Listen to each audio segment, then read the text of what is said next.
Good day sa ating lahat at ito po tayo sa LA Backyard Layers at ngayon nga po yung first day natin ng pagkakaroon po ng mga layer chickens, kaya po panoorin po natin yung mula nung pagdating ng mga manok hanggang sa ma-install po yung mga cages at kung paano po yung mga layer chickens natin sa kanilang first day. Sige po.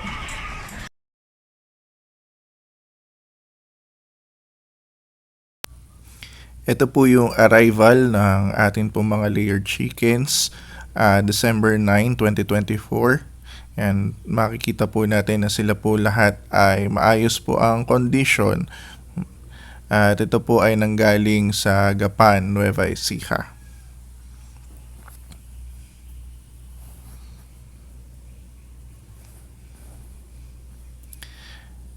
Dito naman po sa video na ito, ang installation po ng mga cages.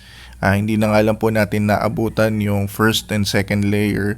Pero dito po ay ini-install po nila yung third layer po ng ating cage.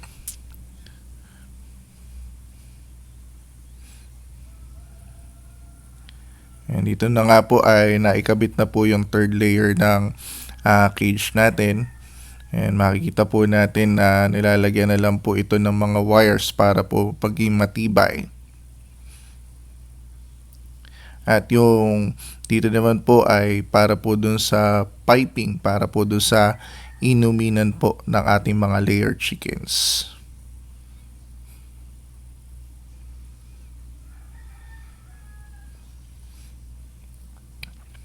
Ito naman pong video natin na ito ay yung pagta-transfer na po ng mga layer chickens natin sa atin pong mga cages.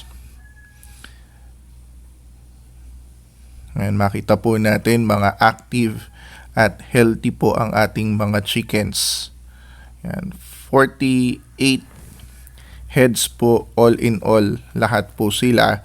At ang breed po nila ay mga DeKalb White.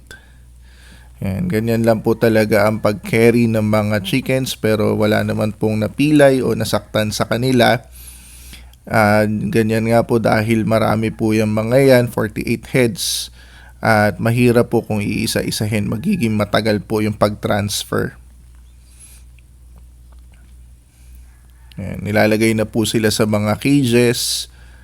Yan, even though na medyo madalian po yung paglalagay, kaya isinushoot na lang po sa cages nila, pero po wala naman po sa kanilang nasaktan. Yan, apat po per cage yun pong nilalagay nating mga chickens, kaya po bawat cages po na makakapaglaman po talaga siya ng 48 heads. Ayan. Sige po, panoorin lang po natin yung paglalagay po ng mga chickens natin.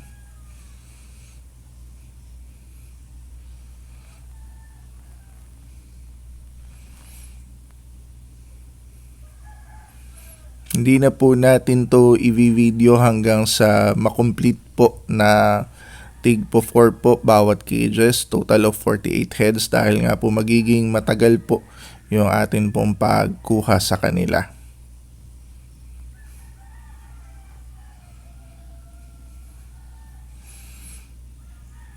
Ito na po yung mga layer chickens natin na nakalagay na po sila sa mga cages po nila.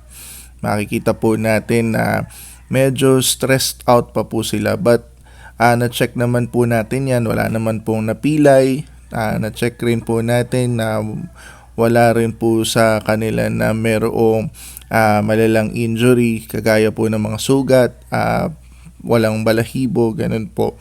Kaya po all goods po ang atin pong mga layer chickens. Nakita po natin kung mapapansin po, tiga-apat po bawat partition po ng cages ng ating mga layer chickens. Ito po silang lahat. Yan. Nakita po natin na they are well and good po. Napanood po natin yung first day po natin sa pagkakaroon po ng layer chickens, at welcome rin po kami dun sa mga magbibigay ng tips kung sakali po doon sa mga napanood nyo, may na-observe po kayo na dapat po namin improve. At sa mga susunod po natin na vlogs, nawa nga po panoorin po ng bawat isa at continue to support LA Backyard Layer Chickens. Sige po. Shoutout po kay Sir Kyle Terdi Pasqua. Sa kanya po nanggaling ang ating mga layer chickens, mga healthy at magaganda po yung kanilang mga dineliver sa atin. Kaya po kung interested po kayo, pwede nyo po siyang kontakin sa kanyang FB page at sa kanya pong number.